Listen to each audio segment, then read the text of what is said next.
Hi everyone, in this video we're going to talk about unassigned traffic in Google Analytics 4, why it's happening and how to fix it. So let's get ahead and start. If you head to your GA4 property to the traffic acquisition section under the session primary channel group, you would see lots of or all of your channel groups, and for this property it has lots of unassigned traffic. So why this is the case? So let's troubleshoot or debug this by adding a secondary dimension to this report. So click on this plus icon over here and type session source medium, select it,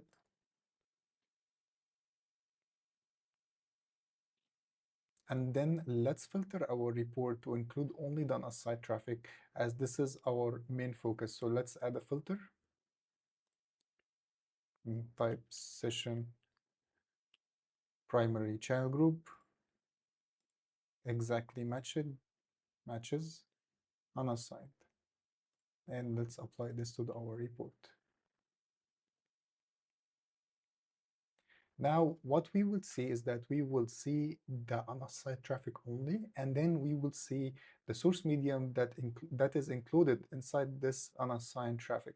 The reason why I added this here, like the secondary dimension of the session source medium, is that Google actually groups the traffic underneath these channel groups, the ones that were here before we apply the filter. And if you click on this article over here, you would get a detailed breakdown on how and when traffic is grouped under which channel group. So for example, let's check the paid search. So Google says here they group any traffic under the paid search when the source is Google Ads, and Google Ads network type is one of Google Search Google partners, or Google Ads campaign type is search, hotel, travel, and so on. If we look at a simpler example like email, you would see that they group the source of email or e-email, these type of formats, or the medium with these under the email set channel group. So that this is how Google groups the traffic underneath like the channel groups. So in other cases, you might be using like a custom source medium. And in this case, that custom source medium will not be defined.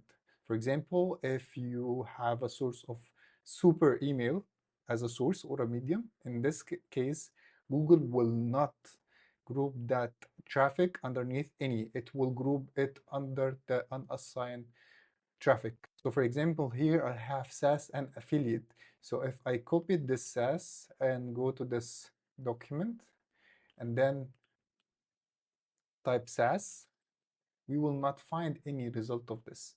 And that's why Google have grouped this traffic underneath the unassigned channel group. Now, how to solve this issue? So if you go to your GA4 admin section, let me go back, I already had it open, and then click on the channel groups and open the default channel group from here, you will notice that there is no edit option here. And it is strange, since I have an admin access and you will have an admin access to your own property, you still can define or edit these.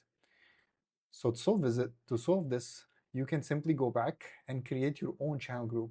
So I have already done this here, but let me show you how this would look like. Once you click on create channel group, you will have everything that you already have in the default channel group over here.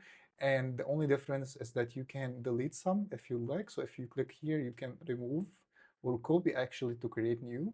You can also click on each one and then add a specific condition. If you want to remove this condition, you can do. You can also add an or condition, and you can add an and condition. So yeah, pretty much flexible. You can define your own naming convention if you're using a custom naming convention for source medium or any other parameter that is supported by Google. You can use it in here as a condition, any one of these.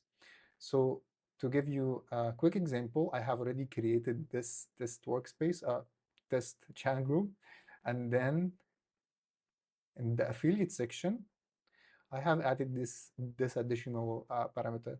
So it was originally default channel group set to affiliates.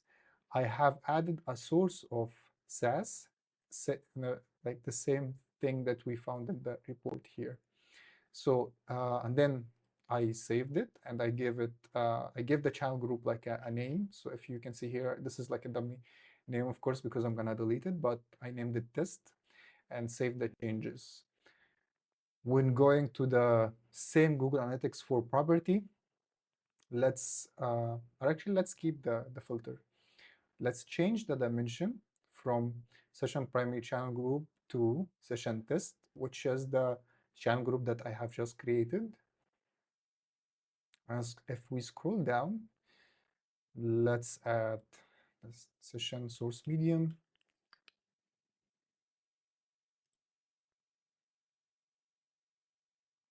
And as you can see now, the affiliates the SaaS affiliates are now grouped under the affiliate channel group.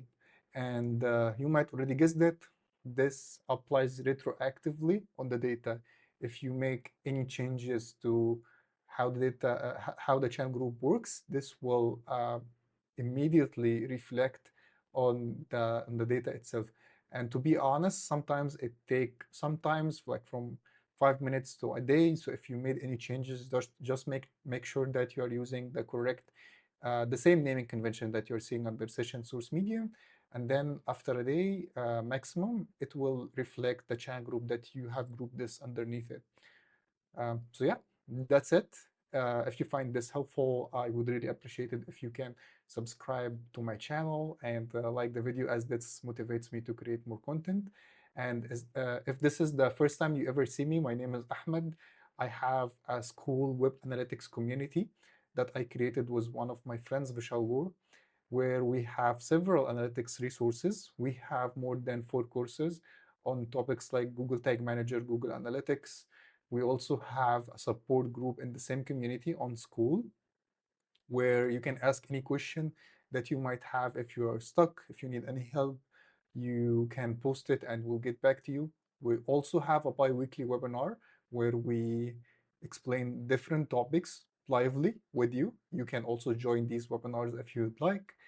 We also have cheat sheet and checklists that you can use to level up your analytics game, and other Chrome extension that you can use that will make your day-to-day job activities more simpler than ever. And we have many more things inside the community. So if you are interested, you'll find the link in the description. And just FYI, it's a paid community.